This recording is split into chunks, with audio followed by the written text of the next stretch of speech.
เมื่อได้ยินข่าวเขื่อนแตกอยู่ลาวบ้านเฮาน้องพี่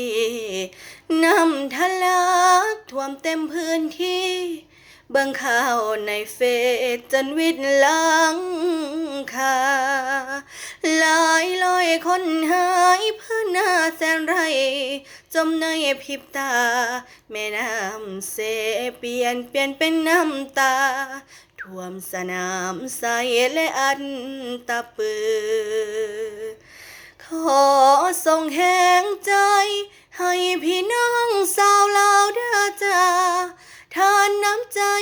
กำลังไปหา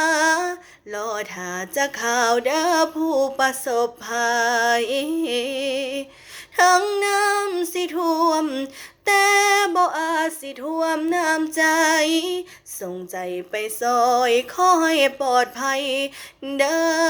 ออายพี่น้องสาวลาวทั้งน้ำสิท่วมแต่บ่อาจสิท่วมน้ำใจส่งใจไปซอยขอให้ปลอดภัย